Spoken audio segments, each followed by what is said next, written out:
our religious systems is wrong. And this is most especially true when taken in regard to our significance as individuals. Through such institutions, we are taught that we are just little people. We are insignificant in the higher scheme of things. But it's a lie. Each of us quite literally holds the key to the universe in our hands if we would just look and see it. For the reality is that we are not merely spectators here, and in truth, mankind and the overall experience that we are involved in right now on this earth is the main event. Humankind is the vector, the link between the above and the below. And we are, each of us here, participating in creation at this particular time for a specific purpose. That purpose is to create this reality, to perceive the experience, and to gather knowledge. The tools that we have been provided with in order to achieve this task are our thoughts, our feelings, and our emotions, while the most powerful tool of all is our free will. In our perception and interaction with this reality, this free will is the key we have been searching for. It is truly the most important thing of all. It is this free will that provides us with our freedom of choice. And it is this freedom of choice that controls the state of our consciousness. For whether we realize it or not, it is this freedom of choice that decides which energy we as individuals choose to center ourselves in. And it is from this chosen center that each of us perceives our individual reality. It is our individual perceptions that then, in turn, creates that which is perceived by the collective consciousness, of which we are all part. It is the choice and decisions of the collective consciousness, the free will of the people, that quite literally creates the world that we experience every day. There are now many fields of science that are also realizing a need to embrace this perspective. Indeed, many scientists are at last realizing that it is only by embracing a spiritual understanding and then applying it to science that any true answers will ever be found.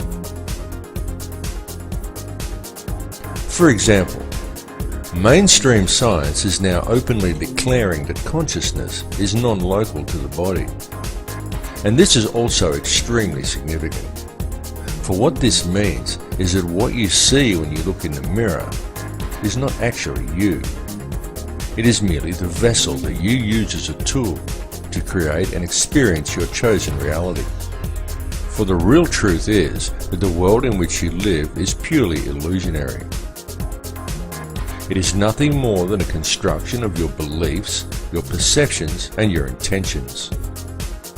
A creation of your understanding and your conditioning.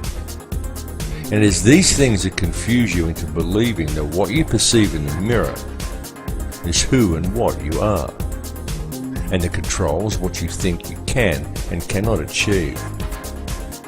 They also convince you that what you perceive and experience as the solid world around you is real, even though it is purely an illusion you are experiencing.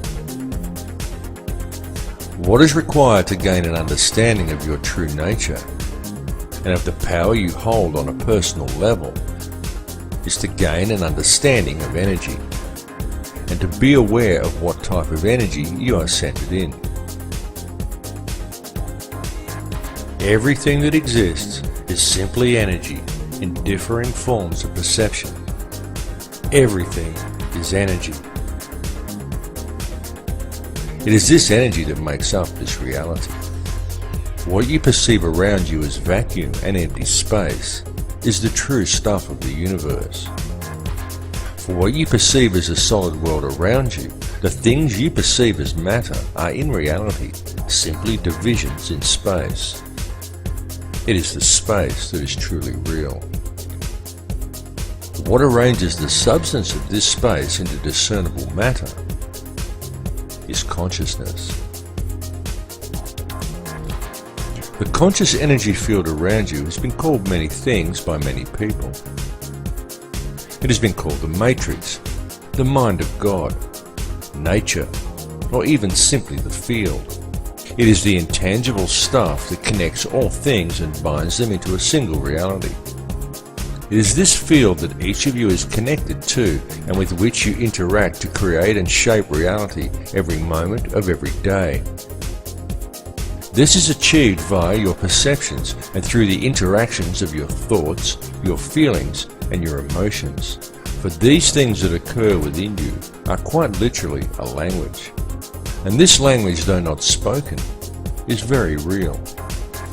The importance of understanding this language has been known since ancient times. Many societies of the past based their entire civilizations upon gaining this understanding. And it was solely for this purpose that many of their now ancient structures were created. Many of these ancient remains were not merely temples, they were places of learning. The key to comprehending such places is to understand how energy works and how different energies are affected by different types of geometry. A structure would be built according to certain sacred geometric principles in order to create certain frequencies within the individual. The building itself would then generate a specific type of energy field that would be perceived by anyone entering inside as a tangible feeling or emotion within them. The walls and ceilings of these places would then be adorned with information in the form of hieroglyphs, texts, and zodiac references that to the layman would simply seem like interesting stories, but to the initiated would explain the energy and the feeling generated by the structure, what this type of energy truly was, and how it could be understood, harnessed, and spoken. Each of these structures served in essence as a book, enabling the student to understand and speak the language of feeling and emotion. This language is still used, and it is still spoken by people in the modern world today. In fact, it is spoken every single moment of every single day by every human being on earth, though most are completely unaware that they are doing so.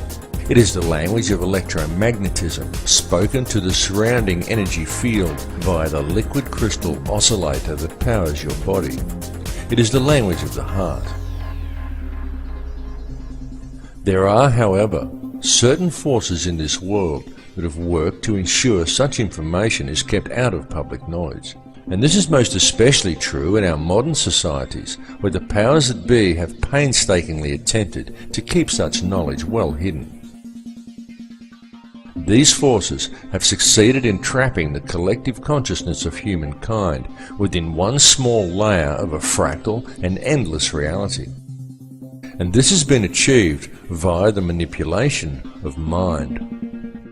Methods have been employed that have succeeded in completely detaching human beings from their sense of power and reality. And this is a process that has been going on for a very long time. It has been done through the suppression of true knowledge and by using such machinations as religion, patriotism, race, wealth, class, and every other form of separatism available in order to create a divided mindset among the people. Anything to make humankind feel separated from each other and from the planet they live upon. And the main tool that has been used to achieve these ends is fear.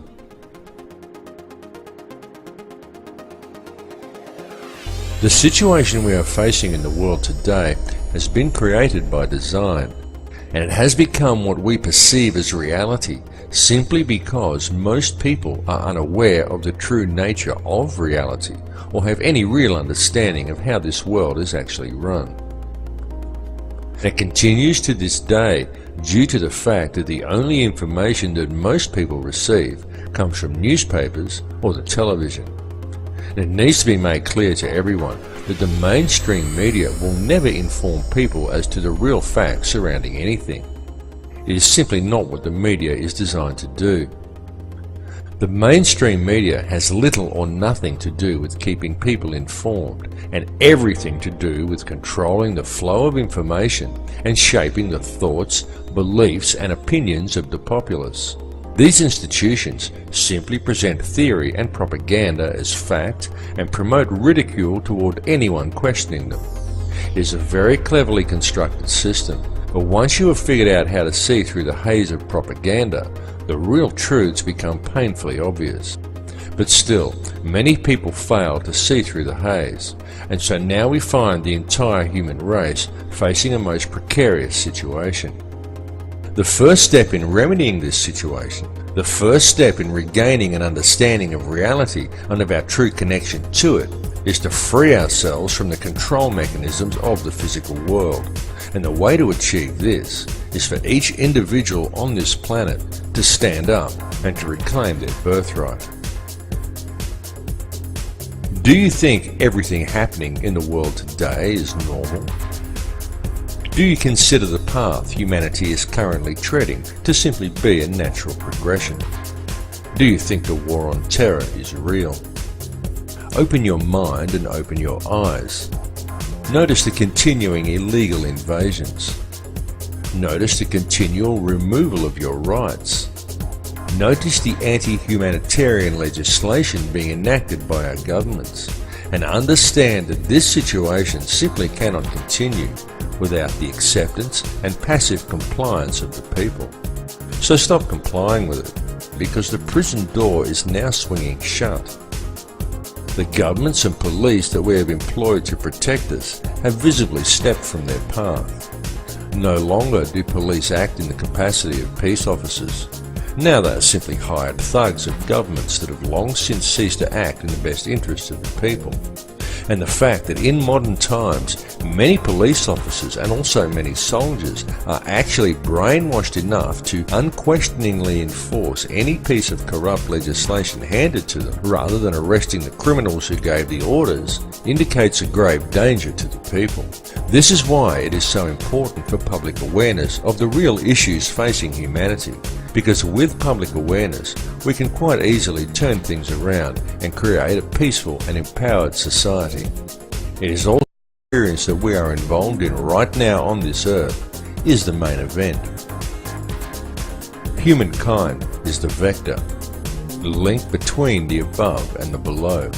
And we are, each of us here, participating in creation at this particular... But it's a lie. Each of us quite literally holds the key to the universe in our hands if we would just look and see it. For the reality is that we are not merely spectators here, and in truth, mankind and the overall experience of our religious systems is wrong. And this is most especially true when taken in regard to our significance as individuals. Through such institutions, we are taught that we are just little people. We are insignificant in the higher scheme of things, at a particular time, for a specific purpose. That purpose is to create this reality, to perceive the experience, and to gather knowledge. The tools that we have been provided with in order to achieve this task are our thoughts, our feelings, and our emotions, while the most powerful tool of all is our free will. In our perception and interaction with this reality, this free will is the key we have been searching for. It is truly the most